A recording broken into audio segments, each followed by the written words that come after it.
السلام عليكم ورحمة الله وبركاته. ازيكم حبايب قلبي، عاملين ايه؟ النهاردة وصفتنا جميلة جدا وهتعجبكم. النهاردة هنعمل طريقة كيكة جميلة جدا من غير دقيق ومن غير اي حاجة. هنعملها بالجلاش النهاردة ان شاء الله.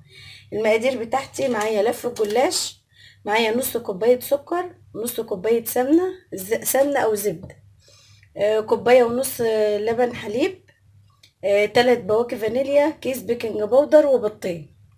هنسمي اول حاجه هفك لفه الجلاش وهوريكم هنعمل ايه في الصينيه. كده اول حاجه الصينيه هدهنها سمنه بلدي. انا معايا سمنه بلدي، او لو عندك زبده ماشي، بس تحاولي تدهنيها كميه كتيره كده.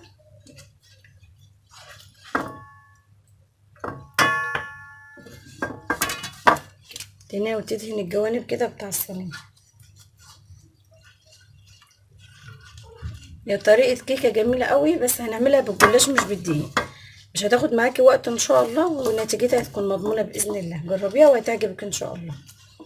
كده دهنا جوانب الصينيه كده كويس. حبه كمان كده.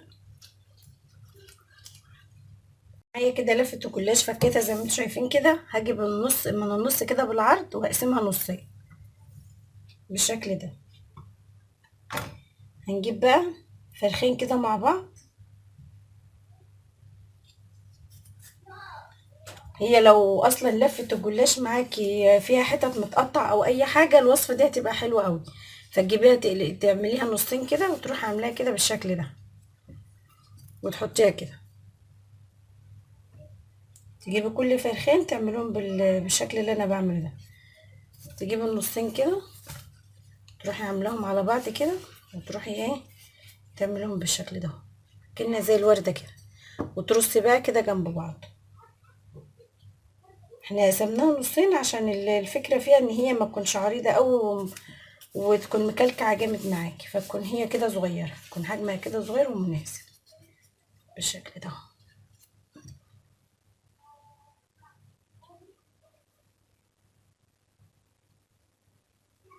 طبعا لو اي ورقة مقطوعة معاكي ولا اي حاجة مش هتفرق خالص، لان انت كله هتعمليه كده. طبعا انا هكمل بقى كل الكمية بالشكل ده وهرجع لكم تاني.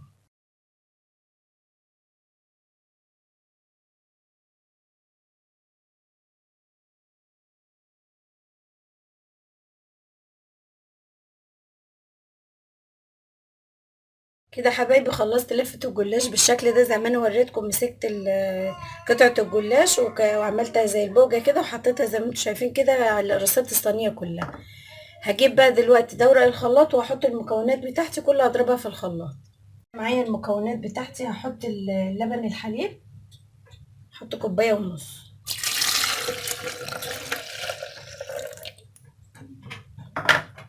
وهحط البيضتين،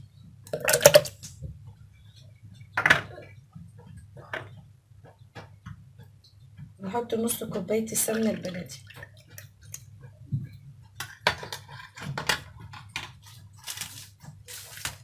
وهحط السكر،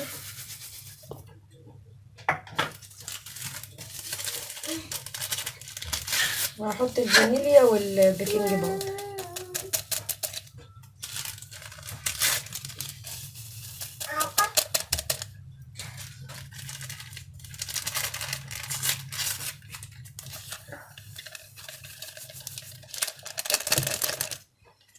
هضرب بقى كل الخليط ده كده في الخلاط وهرجع لكم تاني.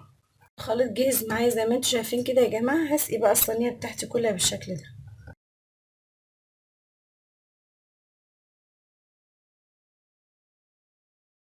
اجيب معلقه او اي حاجه كده واحاول اسوي الصينيه بتاعتي كده بالشكل ده.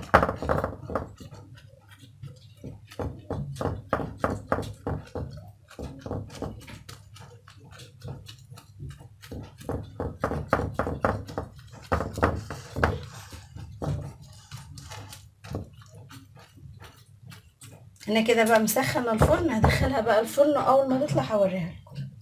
كده ده شكل الصينيه بتاعتي يا جماعه بعد ما طلعتها من الفرن. شكلها جميل جدا. فدلوقتي انا مجهزه سيرب معايا، مجهزاه. هو تقيل، سيرب تقيل. هعمل فتحات كده عشان السيرب بتاعي ينزل كده جواه.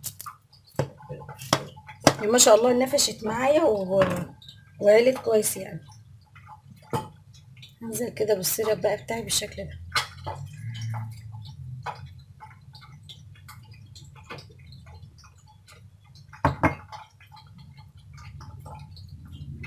هي طبعا هتشرب السيرب دلوقتي، وانا هسيبها اول ما تبرد كده واقدر ان انا اقطعها معاكم. هسيبها 5 دقايق كده بس اما تهدى. ده كده يا جماعه الشكل النهائي للكيكه بتاعتي النهارده بالشكل الجميل ده. هقطع لكم دلوقتي قطعه واوريكم شكلها من جوه. بسم الله الرحمن الرحيم.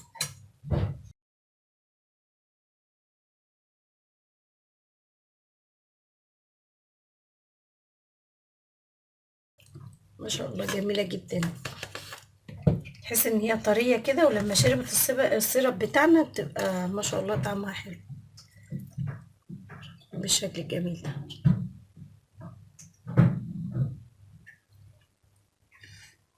يا رب الفكرة تعجبكم والطريقة تعجبكم. بألف هنا وشفا.